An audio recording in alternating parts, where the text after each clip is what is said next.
चलिए एक और एग्जांपल ले रहे हैं वेव कर्व मेथड में। अब यहाँ पर देखिए हमें इन इक्वेशन दे रखी है मगर ये फैक्टराइज्ड फॉर्म में नहीं है।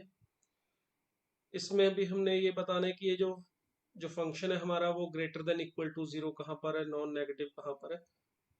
तो सबसे पहले देखिए इसको हम कोशिश करते हैं फैक्टराइज करने की।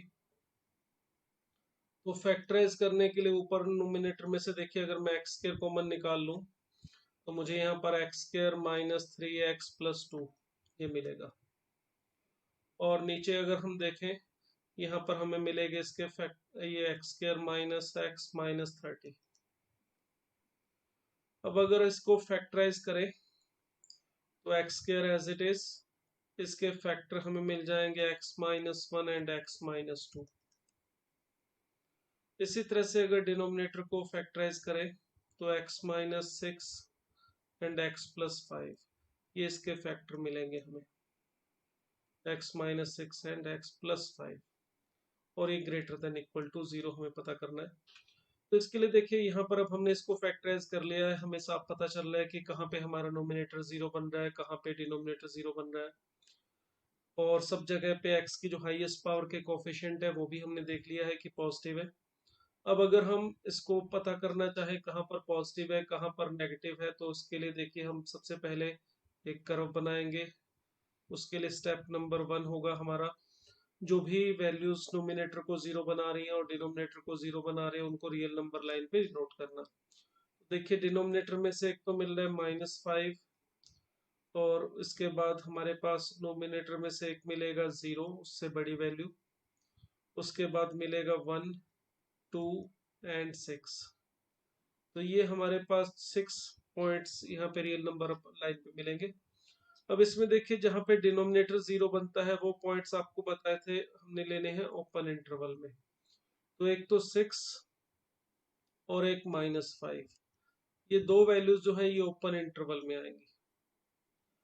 और क्योंकि इक्वल टू लगा हुआ है यहाँ पे इस जगह पे तो इसका मतलब जो वैल्यू नोमिनेटर से आ रही है उनको हम क्लोज इंटरवल में ले सकते हैं, मतलब यहाँ पे डार्क सर्कल लगा देंगे, क्लोज इंटरवल को डिनोट करेगा ये करने के बाद नेक्स्ट काम होता है हमारा कर्व को ड्रॉ करना। उसके लिए सबसे बड़ा रूट 6 है, उसके राइट हैंड साइड में कर्व ऐसे ऊपर की तरफ रहेगी, यानी कि 6 के आगे कोई भी वैल्यू रखोगे ये फंक्शन हमेशा पॉजिटिव रहेगा क्योंकि 6 से बड़ी वैल्यू के लिए सभी फैक्टर पॉजिटिव वैल्यू देंगे। अब इस 6 से इससे पीछे वाले रूट पे जाने के लिए देखिए कौन सा रास्ता अपना है, क्रॉस करके जाना है या एक्स एक्सिस को बिना क्रॉस किए जाना है। उसके लिए देखिए x-6 यहाँ से आ रहा है और इसके ऊपर जो पावर है वो 1 है, नहीं लिखा हो कुछ भी तो 1 है। अगर ये पावर 1 है तो इसका मतलब ये हुआ कि हम ऑड पावर है तो क्रॉस करके ऐसे चलेंगे, पिछले रूट पे पहुंचेंगे 2 पे। अब इसके बाद 2 से उससे पीछे वाले रूट पे 1 पे जाने के लिए भी देखिए यहाँ से हमारे पास नोमिनेटर से पता चल रहा है कि x-2 की जो पावर है वो ऑड है। ऑड पावर का मतलब यहाँ से भी हम x एक्स को क्रॉस करके नेक्स्ट रूट पे जाएंगे। सभी रूट्स की पावर ऑड है जीरो के अलावा। जीरो जो है हमारे पास ये इवन पावर के साथ है। ये थोड़ा सा कर्व को सही कर दूं। ओके, तो जो जीरो है हमारे पास वो यह नोमिनेटर से मिल रहा है, देखिए यहाँ डिग्री इवन है, बाकी सब की डिग्री ऑड थी। तो जीरो पे हमने एक्स एक्सिस को क्रॉस नहीं किया, 5 पे डिग्री ऑड है इसलिए फिर क्रॉस किया मैंने -5 पे, सॉरी। तो ये दूसरा स्टेप कंप्लीट हुआ हमारा इस कर्व को ट्रेस करने वाला। तो ये ड्रॉ होने के बाद हमारे पास जो आंसर लिखने के लिए हमें एक देखना क्या है, ये greater than equal to zero कहाँ पर है।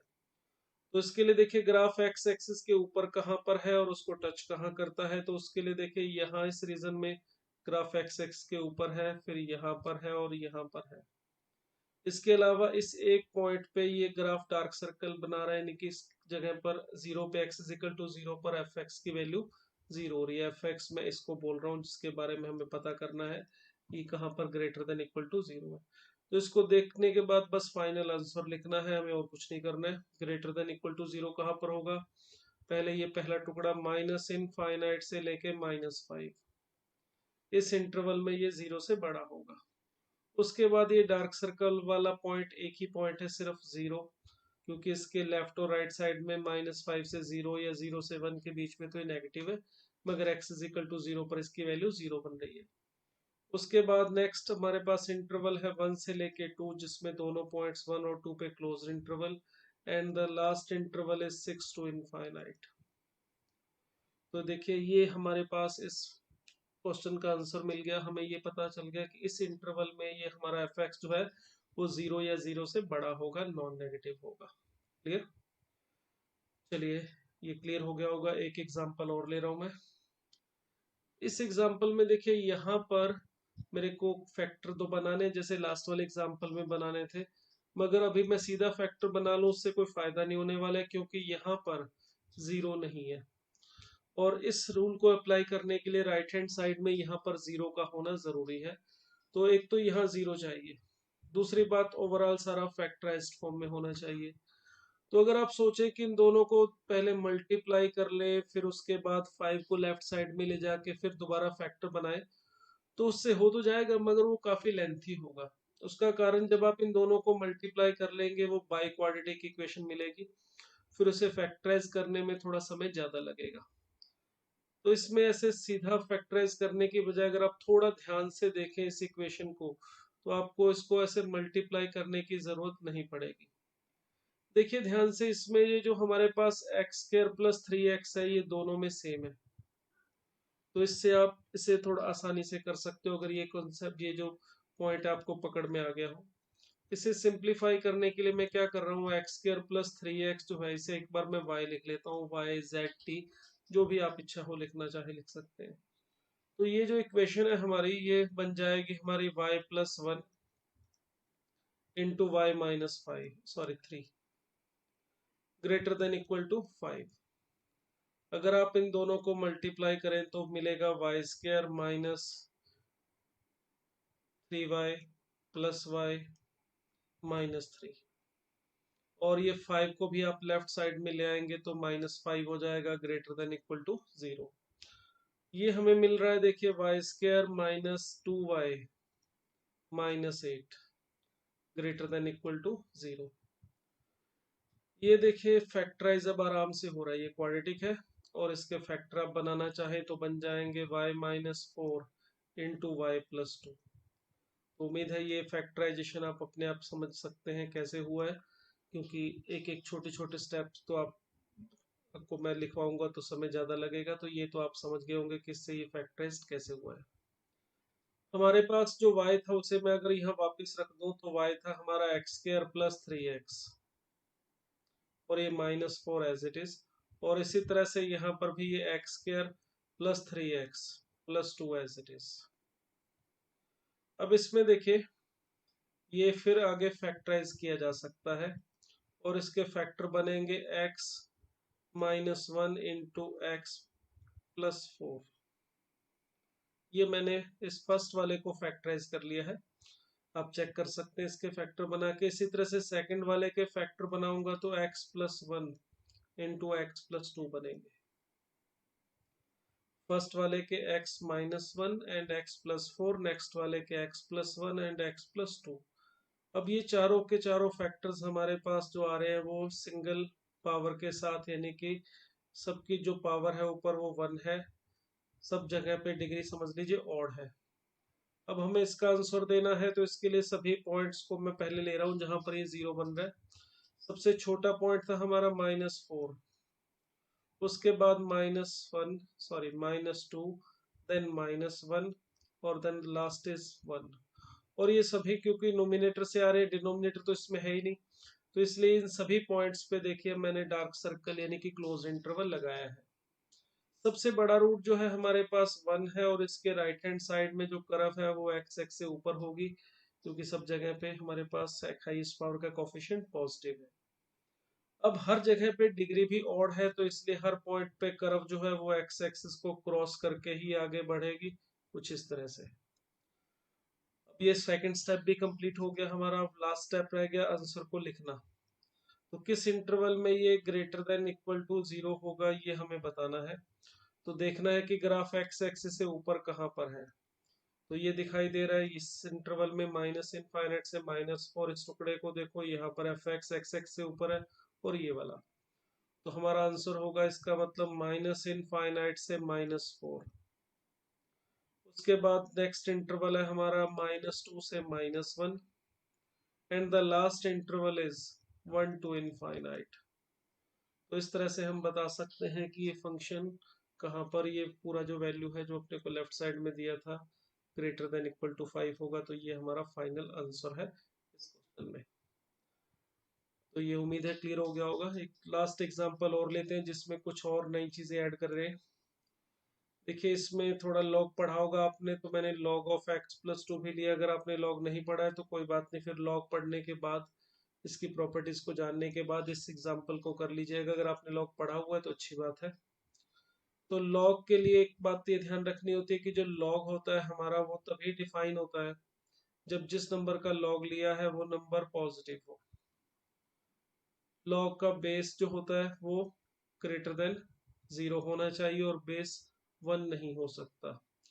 मगर यहाँ पे हमें बेस की चिंता नहीं है, क्योंकि बेस जो है हमारा ln x लिखने का मतलब होता है बेस जो है वो नेचुरल लॉग है और इसमें बेस ई माना जाता है। लॉग ऑफ x बेस ई है ये, तो इसलिए बेस में यहाँ पे कोई टेंशन नहीं है। x+2 इसके लिए पॉजिटिव होना जरूरी है। तो मतलब अगर यहाँ पर log ऑफ x+2 दिया हुआ है तो x+2 का पॉजिटिव होना जरूरी है, ये ध्यान रखनी है पहली बात।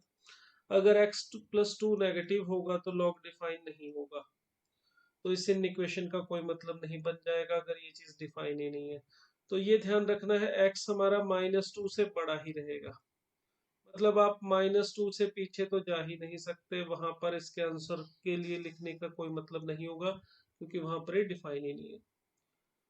दूसरी बात, इसमें जो log है वो जीरो कहाँ पे बनता है, अगर मुझे देखना होगा नोमिनेटर कहाँ जीरो बनता है, तो एक प्रॉपर्टी और याद रखिएगा, log ऑफ 1 बेस कुछ भी हो, log 1 की वैल्यू ही जीरो होती है और 1 के अलावा और किसी नंबर का log जीरो नहीं होता है। इसका मतलब अगर मुझे देखना है log ऑफ x+1 2 कहाँ जीरो बनेगा, तो इसका मतलब मुझे देखना होगा x+2 की वैल्यू 1 कब होती है, जो कि होगी x इज इक्वल टू -1 पे। तो -1 हमारे पास ये जो नंबर है log ऑफ x+2 को जीरो करेगा। नेक्स्ट थिंग, डिनोमिनेटर में हमारे पास जो है इसके भी फैक्टर हम आसानी से बना सकते हैं, कोई झंझट नहीं है। 3 पावर x -4 पावर x के बारे में सोचें तो वो भी कोई झंझट नहीं है, पता है कि वो कहाँ पर जीरो बन जाएगा। ये होगा जब हमारा 3 power x is equal to 4 power x होगा, that is x is equal to 0 पे ये जीरो बनेगा। हमें ये तो पता चल रहा है कि कहाँ पॉजिटिव होगा कहाँ नेगेटिव, मगर इसमें 3 पावर x आगे है और 4 पावर x पीछे है, यानी बड़े वाली टर्म पीछे है। देखिए इसमें जो फैक्टर्स मैंने आपको बताया था, हाईएस्ट पावर का कोफिशिएंट पॉजिटिव रखना होता है, उसका रीजन ये होता है जो भी आपका फैक्टर है जैसे x माइनस अल्फा या x माइनस बीटा, तो हम चाहते हैं कि उस फैक्टर जहां पर वो जीरो बनता है उसके आगे वो पॉजिटिव रहे और उसके पीछे नेगेटिव रहे। इस बात को मेनली ध्यान रखा जाता है, इसलिए मैं बोलता हूँ कि हाईएस्ट पावर का कोफिशिएंट पॉजिटिव होना चाहिए, क्योंकि ये रूल के लिए ये ध्यान रखना होता है कि जिस पॉइंट पे वो जीरो बन रहा है उस पॉइंट से आगे की वैल्यू के लिए वो फैक्टर पॉजिटिव आंसर दे और उसके लिए पीछे नेगेटिव दे। मगर 4 power 3 power x minus 4 power x के बारे में देखेंगे तो थोड़ा सा उल्टा हो रहा है। जीरो पे तो ये जीरो बन रहा है, आपकी वैल्यू जब x की वैल्यू आप जीरो से बड़ी रखोगे जैसे कि 1 रख लो, तो यहाँ पे ये 3 -1 आ जाएगा, 3 -4 सॉरी, ये कि -1 नेगेटिव आएगा, तो इधर नेगेटिव है और इसी तरह से जीरो से छोटी वैल्यू रखने पर ये पॉजिटिव आ रहा है, तो उल्टा हो रहा है। तो इसको सही करने के लिए इसका मतलब यहाँ से हमें -1 कॉमन निकाल के उधर ले जाना होगा, ये ऐसे समझ लो इन इक्वेशन को दोनों तरफ मैं मल्टीप्लाई करूंगा -1 से, ताकि 4 पावर x आगे आ जाए और 3 पावर x पीछे चला जाए, जिससे ये जो कंडीशन होती है हमारी कि जिस पॉइंट पे वो फैक्टर जीरो बन रहा है उस पॉइंट से आगे वो पॉजिटिव और उस पॉइंट से पीछे नेगेटिव वैल्यू ले। तो इस बात को पूरा करने के लिए मैं यहाँ पे ऊपर नीचे -1 सॉरी दोनों साइड में -1 से मल्टीप्लाई करता हूँ। -1 से मल्टीप्लाई करने के बाद देखिए हमें क्या मिलेगा, यहाँ पे -1 से मल्टीप्लाई करने के बाद इक्वेशन मिलेगी 4 power x minus 3 power x into ये log of x+2 as it is, और डिनोमिनेटर में हमारे पास जो था, मैं एक बार पीछे जाके दोबारा देखूं, x² माइनस 3x+4, इसके भी मैं फैक्टर बना लेता हूँ। इसके फैक्टर जो है वो बन जाएंगे हमारे x+1 into x minus 4 check कर सकते हैं आप। और जब हमने यहाँ पे -1 से मल्टीप्लाई किया है यहाँ पे 4 पावर x को आगे लाने के लिए, तो किसी नेगेटिव नंबर से मल्टीप्लाई करते हैं तो इन इक्वेशन का साइन चेंज हो जाता है। यहाँ पर देखिए ये लेस देन इक्वल टू 0 था और यहाँ पर इसको मैं ग्रेटर देन इक्वल टू 0 कर रहा हूँ। ये करने के बाद देखिए हमने जो भी कंडीशन थी, जो कंस्ट्रेंट्स थी, जिसको फॉर्मूला लगाने के लिए, वेव कर्व मेथड लगाने के लिए जरूरी थी, वो पूरी कर ली है। फैक्टराइज कर लिया है, यहाँ पे 0 है, सब जगह पे हाईएस्ट पावर का कोफिशिएंट पॉजिटिव है, यानी कि उस रूट के आगे वो फैक्टर पॉजिटिव है और उससे पीछे वो नेगेटिव है। तो ये सभी करने के बाद अगर हम इसको सॉल्व करें तो सबसे पहले तो हमने वो पॉइंट जहां पर नोमिनेटर डिनोमिनेटर 0 बन रहे थे उनको लिखना है रियल नंबर लाइन पे, -1 0 एंड 4। -1 बना रहा था x+2 log ऑफ x+2 को 0, हमने देखा था log ऑफ x+2 0 कब होगा, जब x+2 1 के इक्वल होगा, यानी कि x इज इक्वल टू -1 पे। इसी तरह से यहाँ डिनोमिनेटर्स में भी एक x+1 आ रहा है, तो इसका मतलब x इज इक्वल टू -1 से डिनोमिनेटर भी 0 बन रहा है और नोमिनेटर भी 0 बन रहा है। दोनों अगर इस पॉइंट पे 0 बन रहे हैं तो इस पॉइंट को आप हमेशा ओपन इंटरवल में ही लिखेंगे। नोमिनेटर 0 बन रहा है उससे हमें टेंशन नहीं है, ऊपर 0 बनता है तो हमें कोई दिक्कत नहीं होती है, उसको हम क्लोज इंटरवल में ले लेते हैं क्योंकि यहाँ पर इक्वल टू 0 आने में कोई समस्या नहीं है। मगर -1 पे, अब यहाँ पे मैंने ओपन इंटरवल इसलिए लगाया क्योंकि -1 पे डिनोमिनेटर भी 0 बन रहा है और वो इम्पोर्टेंट है। डिनोमिनेटर 0 नहीं बनना चाहिए, इस बात को ध्यान में रखना होता है। तो इसलिए -1 पे मैंने यहाँ पे ओपन इंटरवल लगाया, हालांकि वो नोमिनेटर में भी 0 बना रहा था, नोमिनेटर को भी 0 बना रहा था। ये 0, ये nominator 4 power x -3 power x को 0 बना रहा है, इस पे डार्क सर्कल। और 4 हमारा फिर वही डिनोमिनेटर से आया है, ये डिनोमिनेटर को 0 बना रहा था, इसलिए इस पे ओपन इंटरवल। तो ये लीजिए स्टेप नंबर 1 हो गया। अब स्टेप नंबर 2 यूज करें तो इसके लिए सबसे बड़ा रूट 4 इसके राइट हैंड साइड में कर्व ऐसे एक्स एक्स के ऊपर रहेगी, पॉजिटिव रहेगी, क्योंकि 4 से बड़ी वैल्यू के लिए सभी फैक्टर पॉजिटिव आंसर ले रहे हैं। अब इसमें 4 से पिछले वाले रूट पे जाना है, डिग्री ऑड है तो इसलिए क्रॉस करके 0 पे पहुंचे। 0 की भी डिग्री ऑड है, यहाँ से आ रहा है तो यहाँ से भी क्रॉस करके पहुंचे -1 पे। फिर -1 पे डिग्री इवन है क्योंकि एक बार ये नीचे से मिल रहा है और एक बार ऊपर से, 2 बार ये -1 हमें मिल रहा है। तो अगर इवन टाइम्स आ रहा हो तो इसका मतलब इस जगह पे हम क्रॉस नहीं करेंगे, एक्स एक्सिस को ऐसे चलेंगे। बट एक बात आपको और बताई थी मैंने, क्योंकि log ऑफ x+2 है, तो ये देखिए ये बताया था कि x -2 से बड़ा ही रहेगा, आप -2 से पीछे नहीं जा सकते। इसका मतलब यहाँ पर ये माइनस इनफाइनाइट तक नहीं जाएगा, आप यहाँ पे -2 से पीछे नहीं जा सकते, तो -2 पे ब्रेक लगेगा। आप जो आंसर लिखोगे वो उसके लिए x की वैल्यू -2 से आगे ही ली जा सकती है। तो देखो अब इसको देख के आंसर लिखना है, हमें बताना है x प्लस ये जो फंक्शन है वो ग्रेटर देन इक्वल टू 0 कहाँ पर है, तो देखो कर्व एक्स एक्सिस से ऊपर कहाँ पर है या उसको टच कहाँ करती है। तो हमारा फाइनल आंसर हो रहा है, देखो -1 से लेके 0। इस -1 से 0 के बीच में देख सकते हैं हमारा जो एफ एक्स है वो 0 से बड़ा है या बराबर है। उसके बाद 4 टू इनफाइनाइट, सॉरी 4 पे ओपन इंटरवल रहेगा, यहाँ पे क्लोज नहीं लगा सकते, तो 4 टू इनफाइनाइट। तो देखिए ये हमारा फाइनल आंसर आ गया इस इन इक्वेशन का। तो इसमें जो बातें ध्यान में रखने वाली थी, एक तो लॉग, और ये 4 पावर x -3 पावर x में आगे किसको रखना है और पीछे किसको रखना है। तो इस तरह से आप ये जो इनइक्वलिटी में वेव कर्व के क्वेश्चन है वो आराम से इसको यूज करके कर सकते हैं।